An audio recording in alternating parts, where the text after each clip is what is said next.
How you doing, good people? This is the 8-Bit Animal. And yes, I am wearing a do-rag. But yeah, 1987, Brian De Palma directs a crime drama called The Untouchables.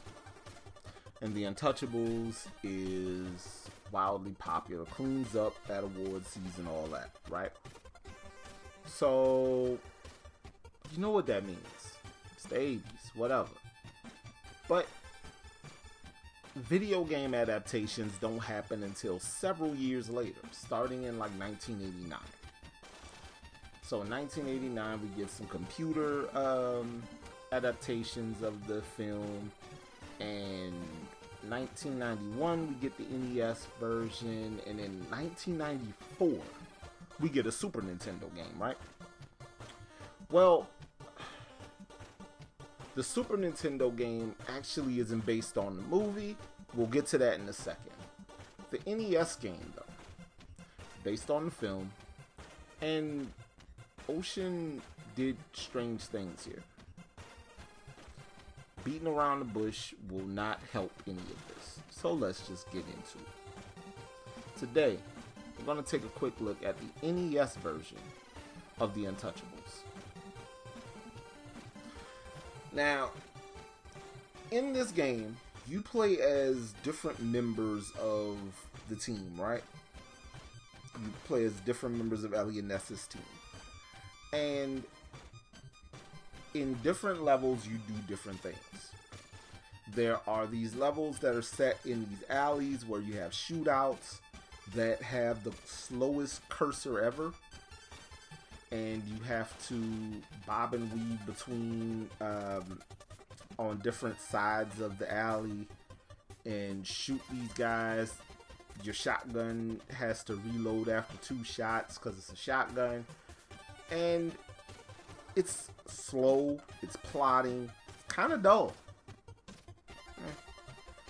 After that, you get a side-scrolling stage where you have to collect evidence. And you jump around this weird level layout, shooting certain enemies to collect evidence. Collect enough evidence, move on to the next level.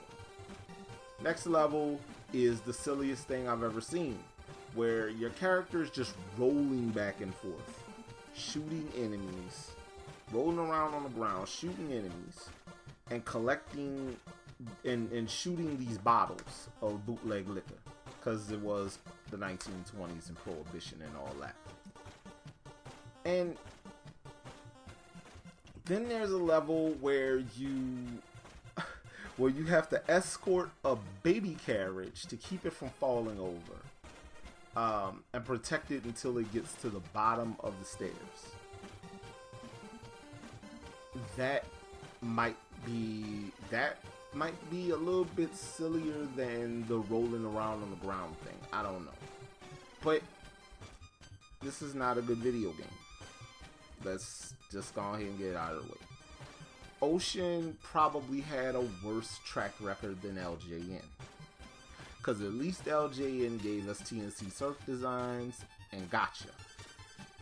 And Nightmare on Elm Street. Because Nightmare on Elm Street is actually good. But The Untouchables it's slow. The controls are weird. There are weird things going on with some of the play mechanics here. One cool thing about it is that you can switch between members of the team, the Untouchables, and as long as you switch to somebody else, the character that you switched from slowly regenerates health. Now, any of the other people on that team can die as long as it's not Elliot Ness. Elliot Ness dies, game over. I don't care how good you're doing. So this game feels in a weird way like a shoddier version of the first Ninja Turtles game. Which, I'm gonna be real with you. I actually like the first Ninja Turtles game. But the first Ninja Turtles game, for all of its faults, is nowhere near this bad. This is a dreadful piece of video game. The music hurts. The controls are, what the hell is this? The side-scrolling levels feel like have the same slippery animations and stuff that RoboCop 2 and Darkman suffer from, where your character will keep moving a little bit after you stop moving. And I don't know if that was a problem with a bunch of European platformers, but it's absolutely a problem with stuff that Ocean does.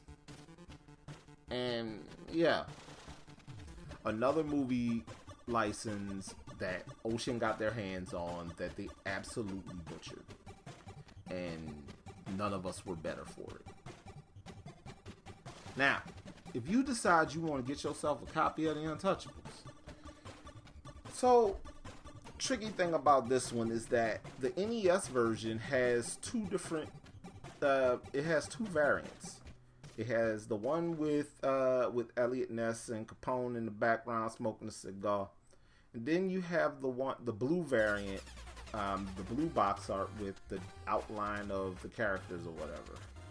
Now, if I remember correctly, because the Super Nintendo game is not based on the movie, but based on that short-lived TV series that was kind of like a spin-off of the movie, I'm thinking that blue variant box art was kind of based on that, because you don't see anybody's face, because none of the actors from the film were in the spin-off TV show.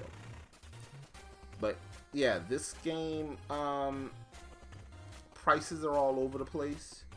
Depending on what you want to do price-wise, you can probably find a copy of this. There are some copies that are going for like somewhere under $30. There's some that go for as high as $65-$70. Either way, the cheaper you can get this game, the better. I'ma just say that. Somebody asked me about why I have an aversion to paying more than $70 for a game, because a lot of times, a lot of these games that cost large amounts of money are typically pretty bad. So if you can get this one cheap, go ahead. It's a bad game, but at least you don't spend a fortune on it.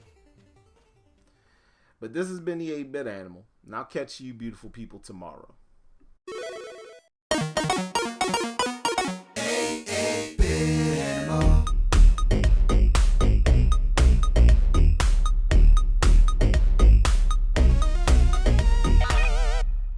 Tomorrow. Alright, so let me get this straight. Toaplan did a really good Bubble Bobble clone, and the NES port was published by Capcom. Well, yeah, this is about to be real good.